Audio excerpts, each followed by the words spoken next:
Hi friends, welcome back to സൂസ് kitchen. നമ്മളിന്ന് ചെയ്യുന്നത് ഒരു സ്പെഷ്യൽ ചിക്കൻ റെസിപ്പിയാണ് കേട്ടോ.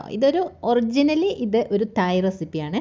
പക്ഷേ ഈ റെസിപ്പിയെ നമ്മളൊരു ഇന്ത്യൻ സ്റ്റൈലിലേക്ക് കൊണ്ടുവന്നിട്ടാണ് ഈ ഒരു സ്പെഷ്യൽ റെസിപ്പി നമ്മളിന്നിവിടെ ചെയ്തെടുക്കുന്നത് കേട്ടോ. അപ്പോൾ ഇതിൻ്റെ പേര് പീനട്ട് ചിക്കൻ എന്നാണ്. അടിപൊളി ടേസ്റ്റാണ് കേട്ടോ. ചോറിൻ്റെ കൂടെയും ചപ്പാത്തിയുടെ ഒക്കെ കൂടെ സൂപ്പറാണ്. അപ്പോൾ എല്ലാവരും ഒന്ന് ട്രൈ ചെയ്ത് നോക്കണം കേട്ടോ. അപ്പോൾ എങ്ങനെയാണ് റെസിപ്പി ചെയ്യുന്നതെന്ന് നോക്കാം. നമുക്കപ്പോൾ സ്പെഷ്യൽ പീനട്ട് ചിക്കൻ ഉണ്ടാക്കാൻ വേണ്ടി ഞാനിപ്പോൾ ഒരു നോൺ സ്റ്റിക്ക് പാൻ ഇവിടെ അടുപ്പിൽ വെച്ചിട്ടുണ്ട് കേട്ടോ. ഈ പാൻ നന്നായിട്ട് ചൂടായി വന്നപ്പോൾ ഇതിലേക്ക് 1/2 കപ്പ് പീനട്ടാണ് ഇട്ട് കൊടുത്തിട്ടുള്ളത്. അപ്പോൾ എൻ്റെ കയ്യിലുള്ളത് റോസ്റ്റഡ് പീനട്ടാണ്. നിങ്ങളുടെ കയ്യിൽ റോസ്റ്റഡ് അല്ല എന്നുണ്ടെങ്കിലും കുഴപ്പമൊന്നുമില്ല, കുറച്ചധികം നേരം ഒന്ന് ചൂടാക്കിയാൽ മതിയാവും കേട്ടോ. ഇതിപ്പോൾ റോസ്റ്റഡ് ആയതുകൊണ്ട് തന്നെ ഞാനിപ്പോൾ 1 മിനിറ്റ് നേരെ ഇത് ചൂടാക്കുന്നുള്ളൂ. അപ്പോൾ ഇത് നന്നായിട്ട് ചൂടായി വരുന്ന സമയത്ത് ഇതിലേക്ക് ഞാനിപ്പോൾ 2 ടീസ്പൂൺ ഫെന്നൽ സീഡാണ് ചേർത്ത് കൊടുക്കുന്നത്. അതായത് പെരിഞ്ജീരകം ഉണ്ടല്ലോ, വലിയ ജീരകം നമ്മൾ പറയുന്ന ആ ജീരകം 2 ടീസ്പൂൺ. ഇനി ശേഷം നമുക്കിതിലേക്ക് 1 ടീസ്പൂൺ ക്യൂമിൻ സീഡ്, അതായത് അവിയലൊക്കെ അരയ്ക്കുന്ന ജീരകം ഉണ്ടല്ലോ ആ ജീരകം കേട്ടോ ഇട്ട് കൊടുത്തത്. അതിന് ശേഷം 1.5 ടീസ്പൂൺ കുരുമുളകാണ് ചേർത്തിട്ടുള്ളത്. ഇതും കൂടെ ചേർത്ത് നന്നായിട്ടൊന്ന് നമുക്കൊന്ന് ഫ്രൈ ആക്കി എടുക്കാം. അപ്പോൾ ഒരു 2 മിനിറ്റ് നേരം ഇതൊന്ന് ചൂടാക്കിയാൽ മതിയാവും. അപ്പോൾ ഇതിൽ നിന്ന് നല്ലൊരു സ്മെല്ല് വരും കേട്ടോ. ആ സമയത്ത് ഞാനിപ്പോൾ ഇപ്പം നന്നായിട്ട് ചൂടായി വന്നിട്ടുണ്ട്. ഞാനിപ്പോൾ തീ ഓഫ് ചെയ്ത് കൊടുക്കുകയാണ് കേട്ടോ. ഇനി ഇത് തണുത്തതിന് ശേഷം നമുക്ക് മിക്സിയുടെ ജാറിലിട്ട് നന്നായിട്ടൊന്ന് പൊടിച്ചെടുക്കാം. നമ്മളപ്പോൾ ഡ്രൈ റോസ്റ്റ് ചെയ്ത് വെച്ച പീനട്ടൊക്കെ ഒന്ന് തണുത്ത് വരട്ടെ. ആ സമയം കൊണ്ട് ഞാനൊരു സോസ് പാൻ അടുപ്പിൽ വെച്ച് അതിലേക്ക് 2 ടേബിൾ സ്പൂൺ എണ്ണ ഒഴിച്ച് കൊടുത്തിട്ടുണ്ട്. ശേഷം ഇതിലേക്ക് ഒരു 4 ഗ്രാമ്പൂ, 4 പട്ട, അതുപോലെ തന്നെ 4 ഏലക്കായും കൂടി ഇട്ട് കൊടുത്തിട്ടുണ്ട്. അതൊന്ന് ഇളക്കി കൊടുക്കുക. ഇനി അത് പൊട്ടി വരുന്ന സമയത്ത് നമുക്കിതിലേക്ക് 3 മീഡിയം ടൈപ്പ് സവോള ചെറുതായിട്ട് അരിഞ്ഞത് ഇട്ട് കൊടുക്കുക കേട്ടോ. സവോളയും കൂടി ഇതിൻ്റെ കൂടെ ഇട്ട് നമ്മളൊന്ന് വഴറ്റിയെടുക്കണേ. അപ്പോൾ ഒരുപാടൊന്നും വഴറ്റേണ്ട ആവശ്യമില്ല. അതൊരു റെഡിഷ് കളറിലേക്ക് മാറില്ല, ആ ഒരു പാകം മതിയാവും കേട്ടോ. ഇപ്പോൾ ഇതൊരു കറക്റ്റ് പാകമാണ്, ഇത്രയും മതിയാവും. ഇനി നമ്മൾ ഇതിലേക്ക് ഞാനിപ്പോൾ ഇട്ട് കൊടുക്കാൻ പോകുന്നത് ചിക്കനാണ്.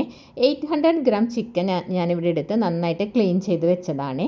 ഈ ചിക്കൻ ഈ സവോളയിലേക്ക് നമുക്കൊന്ന് ഇട്ട് കൊടുക്കാം. ശേഷം ഈ സവോളയുമായിട്ട് ഇത് നന്നായിട്ടൊന്ന് മിക്സ് ചെയ്ത് കൊടുക്കാം കേട്ടോ. അത്യാവശ്യം നന്നായിട്ട് അതിനൊരു വൈറ്റിഷ് കളർ വരില്ലേ ചിക്കന്, ആ ഒരു പാകം വരെ ഒന്ന് മിക്സ് ചെയ്ത് കൊടുക്കാം. ചിക്കൻ സവോളയുമായി ഇപ്പോൾ ഇവിടെ നന്നായിട്ട് ഞാൻ മിക്സ് ചെയ്ത് കൊടുത്തിട്ടുണ്ട് കേട്ടോ. ഇങ്ങനെ മിക്സ് ആക്കിയതിന് ശേഷം ഇതിലേക്ക് 2 ടീസ്പൂൺ ഇഞ്ചി ചോപ്പ് ചെയ്തത്, അതായത് ജിഞ്ചർ ഉണ്ടല്ലോ അത് ചോപ്പ് ചെയ്തതും, പിന്നെ വെളുത്തുള്ളി 2 ടീസ്പൂൺ തന്നെ ചോപ്പ് ചെയ്തത് ഇട്ട് കൊടുക്കുക. അതിനോടൊപ്പം 4 പച്ചമുളക് സ്ലിറ്റ് ചെയ്തിട്ടും ഇട്ട് കൊടുത്തിട്ടുണ്ട് കേട്ടോ. പച്ചമുളകിന് കുറച്ച് നീട്ടക്കൂടുതലുള്ള കാരണം ഞാനൊന്ന് കട്ട് ചെയ്തിട്ടാണ് ഇട്ടിട്ടുള്ളത്. എന്നിട്ട് ഇതെല്ലാം കൂടി നന്നായിട്ടൊന്ന് മിക്സ് ചെയ്ത് കൊടുക്കാം. ഇങ്ങനെ മിക്സ് ആക്കിയതിന് ശേഷം നമുക്കിനി ഇതിലേക്ക് കുറച്ച് പൊടികളെല്ലാം ചേർക്കാനുണ്ട്. ഇതിൻ്റെ മസാലപ്പൊടികളെല്ലാം ഒന്ന് ചേർത്ത് കൊടുക്കണേ. ആദ്യമായി അതിന് വേണ്ടിയിട്ട് ഒരു 1/2 ടീസ്പൂൺ മഞ്ഞൾപ്പൊടി ഇട്ട് കൊടുക്കുക. ശേഷം 1.5 ടേബിൾ സ്പൂൺ മുളക് പൊടി ചേർത്ത് കൊടുക്കുക. അതിനുശേഷം നമുക്കിതിലേക്ക് മല്ലിപ്പൊടിയാണ് ചേർക്കേണ്ടത്. മല്ലിപ്പൊടിയും 1.5 ടേബിൾ സ്പൂൺ തന്നെ ഇട്ട് കൊടുക്കുക കേട്ടോ. മല്ലിപ്പൊടിയും ചേർത്തതിന് ശേഷം നമുക്കിനി 1 ടേബിൾ സ്പൂൺ ഗരം മസാലയുടെ പൗഡറും കൂടി ഇട്ട് കൊടുക്കുക. ഗരം മസാല പൗഡറും കൂടി ചേർത്ത് നന്നായിട്ടൊന്ന് മിക്സ് ചെയ്ത് കൊടുക്കണേ. അപ്പോൾ നമ്മളുടെ ഇട്ട് കൊടുത്ത മസാലപ്പൊടികളെല്ലാം കൂടി ചിക്കൻ നന്നായിട്ടൊന്ന് ഇളക്കി കൊടുത്തിട്ടുണ്ട് കേട്ടോ. ഇനി നമ്മൾ ഇട്ട് കൊടുക്കാൻ പോകുന്നത് നേരത്തെ നമ്മൾ കപ്പലണ്ടി, അതുപോലെ ഫെനൽ സീഡ്, ക്യുമിൻ സീഡ് എല്ലാം കൂടി പൊടിച്ചിട്ടുണ്ടായിരുന്നല്ലോ, ആ പൊടിയാണ് ഇപ്പോൾ ചേർത്ത് കൊടുക്കുന്നത്. അതും കൂടെ ചേർത്ത് ഈ ചിക്കൻ നന്നായിട്ടൊന്ന് മിക്സ് ചെയ്തെടുക്കുക കേട്ടോ. അപ്പോൾ ഒരു 2-3 മിനിറ്റ് നേരം തന്നെ ഇങ്ങനെ മിക്സ് ചെയ്ത് കൊടുക്കണേ.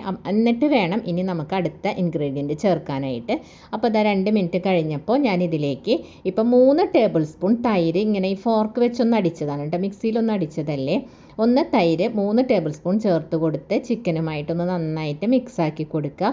അതിനുശേഷം ഇതിലേക്ക് നല്ല ചൂടുള്ള വെള്ളമാണ് ഒഴിക്കുന്നത്. 1 കപ്പ് ചൂടുവെള്ളം ഒഴിച്ചു കൊടുത്തിട്ട് നന്നായിട്ടൊന്ന് ഇളക്കി കൊടുക്കാം. ഇനി നമുക്ക് ഒരു 10 മിനിറ്റ് നേരം ഇതൊന്ന് അടച്ച് വെച്ച് വേവിക്കണേ. അതിനുശേഷം നമുക്ക് നോക്കാം. നമ്മളപ്പോൾ ചിക്കൻ വേവിക്കാൻ തുടങ്ങിയിട്ട് ഒരു 10 മിനിറ്റ്സ് കഴിഞ്ഞിട്ടുണ്ട്. അപ്പോൾ ഇതിൻ്റെ മൂടി ഒന്ന് ഓപ്പൺ ചെയ്ത് നോക്കാം. ഇപ്പോൾ ഇതാ കണ്ടോ, ഒരു സെമി ഗ്രേവി മട്ടിലിപ്പോൾ ആയിട്ടുണ്ട്. ഇപ്പോൾ നമ്മളുടെ ചിക്കൻ ഒരു 1/4 വേവായിട്ടുണ്ട് കേട്ടോ. ഈ സമയത്ത് ഇതിലേക്ക് ആവശ്യത്തിനുള്ള ഉപ്പ് ചേർത്ത് കൊടുക്കാം. നിങ്ങൾക്ക് എത്രയാണോ ആവശ്യം അതിനനുസരിച്ച് ഉപ്പിട്ട് കൊടുക്കുക. ഉപ്പും കൂടി ചേർത്ത് നന്നായിട്ട് മിക്സ് ചെയ്തതിന് ശേഷം നമുക്ക് ഇതൊരു 5 മിനിറ്റ് നേരം കൂടി ഒന്ന് അടച്ച് വെച്ചിട്ട് വേവിക്കണം. അപ്പോഴാണ് ആ ഉപ്പൊക്കെ അതിൽ പിടിച്ച് ഒരല്പം കൂടി ചിക്കൻ ഒന്ന് വെന്ത് വരുമ്പോഴാണ് അതിൻ്റെ കറക്റ്റ് ടേസ്റ്റ് വരാം കേട്ടോ. അപ്പോൾ നമുക്കിതൊന്ന് അടച്ച് വെക്കാം. ഇപ്പോൾ ഇതാ ഒരു 5 മിനിറ്റ് കഴിഞ്ഞിട്ടുണ്ട്. അപ്പോൾ നമ്മളുടെ ആ പീനട്ടിൽ നിന്നൊക്കെയുള്ള എണ്ണ നന്നായിട്ട് ഇറങ്ങി വന്ന് ചിക്കൻ നല്ല അടിപൊളി ടേസ്റ്റിലേക്ക് ആയിട്ടുണ്ട് കേട്ടോ ഈ സമയത്ത്. അപ്പോൾ ഈ സമയത്ത് നിങ്ങൾ അതിൻ്റെ ഉപ്പൊക്കെ ചെക്ക് ചെയ്യണം കേട്ടോ, ആവശ്യം കറക്റ്റായിട്ട് ഉണ്ടോ എന്നുള്ളത്. അപ്പം ഞാൻ ഈ ഒരു സെമി ഗ്രേവി ആയിട്ടാണ് എടുക്കുന്നത്, കാരണം ചപ്പാത്തിയുടെയും ചോറിൻ്റെയും ഒക്കെ കൂടെ ഈ ഒരു പാകത്തിൽ എടുക്കുന്നതായിരിക്കും കൂടുതൽ ബെറ്റർ. അപ്പം ഞാനിപ്പം തീ ഓഫ് ചെയ്ത് കൊടുക്കുകയാണ്. നിങ്ങൾക്ക് ഒന്നും കൂടി ഡ്രൈ ആക്കി എടുക്കണമെങ്കിൽ ഇനി മൂടി വെക്കണ്ട, ഇങ്ങനെ ചെറിയ തീയിലിട്ട് ഇടയ്ക്കിടയ്ക്ക് ഇളക്കി കൊടുത്ത് ഡ്രൈ ആക്കി എടുത്താൽ മതി കേട്ടോ. അപ്പം ഞാനിപ്പോൾ ഇതിലേക്ക് ഒരല്പം മല്ലിയില തൂകി കൊടുക്കുകയാണ്. കുറച്ചിട്ടാൽ മതി, ഒരുപാടൊന്നും ചേർക്കണ്ട. മല്ലിയിലയും കൂടി നന്നായിട്ട് മിക്സ് ചെയ്ത് കൊടുക്കാം. ഇനി നമുക്കിതൊന്ന് ഒരു സെർവിങ് ബൗളിലേക്ക് മാറ്റി നോക്കാം. ഞാനപ്പോൾ ഇവിടെ നമ്മളുടെ പീനട്ട് ചിക്കൻ ഈ സെർവിങ് ബൗളിലേക്ക് ഒന്ന് മാറ്റി കൊടുക്കുകയാണ് കേട്ടോ. റൈസിൻ്റെ കൂടെയാണ് ഞാനിവിടെ സെർവ് ചെയ്യുന്നത്. അപ്പോൾ നോക്കൂ, അത് കറക്റ്റ് തിക്നെസ്സിലേക്ക് വന്നിട്ടുണ്ട്. സെമി ഗ്രേവി ആയി തന്നെ നമുക്ക് കിട്ടിയിട്ടുണ്ട് കേട്ടോ. നിങ്ങൾക്ക് ഇനി കുറച്ചും കൂടി ലൂസായിട്ട് വേണമെന്നുണ്ടെങ്കിൽ കുറച്ചും കൂടി നേരത്തെ ഒന്ന് തീ ഓഫ് ചെയ്ത് കൊടുത്താൽ മതിയാവും. അപ്പോൾ ഇതാണ് ഇതിൻ്റെ ഒരു പെർഫെക്റ്റ് ആയിട്ടുള്ള തിക്നെസ് എന്ന് എനിക്ക് തോന്നുന്നു, കാരണം ഞാൻ ട്രൈ ചെയ്ത് നോക്കിയപ്പോൾ ഇതിനാണ് കൂടുതൽ ടേസ്റ്റ് ആയിട്ട് എനിക്ക് തോന്നിയത് കേട്ടോ. അപ്പോൾ നിങ്ങൾക്ക് അറിയുണ്ടാവും, ഒരു പീനട്ട് ചിക്കൻ എന്ന് പറയുന്നത് ഒരു തായ് റെസിപ്പിയാണ്. അപ്പോൾ ഈ തായ് റെസിപ്പീനെ ഞാനൊരു ഇന്ത്യൻ വെർഷനിൽ ചെയ്ത് നോക്കിയതാണ് കേട്ടോ. സൂപ്പർ ടേസ്റ്റാണ്. അപ്പോൾ വളരെ ഡിഫറെൻറ്റ് ടേസ്റ്റോട് കൂടിയിട്ടുള്ള ഈ റെസിപ്പി നിങ്ങൾ തീർച്ചയായിട്ടും ഒന്ന് ട്രൈ ചെയ്ത് നോക്കണം കേട്ടോ. അപ്പോൾ ഇവിടെ ഒരു ഡെക്കറേഷന് വേണ്ടിയിട്ട് ഞാനൊരു അല്പം പീനട്ടും അതുപോലെ തന്നെ വറ്റൽമുളകും ഒന്ന് എണ്ണയിൽ വറുത്തയിൽ ഇട്ട് കൊടുക്കുന്നുണ്ട്. ഇതിടണം നിർബന്ധമൊന്നുമില്ല കേട്ടോ, ഞാൻ ഈ ഫോട്ടോ ഒക്കെ എടുക്കുമ്പോൾ ഒരു ഭംഗിക്ക് വേണ്ടി ഇട്ടെന്നേ ഉള്ളൂ. അപ്പോൾ തീർച്ചയായും ട്രൈ ചെയ്ത് നോക്കി അഭിപ്രായങ്ങൾ കമൻറ്റ് ചെയ്യാനും ഇഷ്ടപ്പെട്ട ലൈക്ക് ചെയ്യാനും സബ്സ്ക്രൈബ് ചെയ്യാനും മറക്കരുത് കേട്ടോ. അപ്പോൾ അടുത്ത പുതിയൊരു വീഡിയോയുമായി കാണുന്നവരേക്കും ബൈ. താങ്ക്സ് ഫോർ വാച്ചിങ് സുവൂസ് കിച്ചൺ.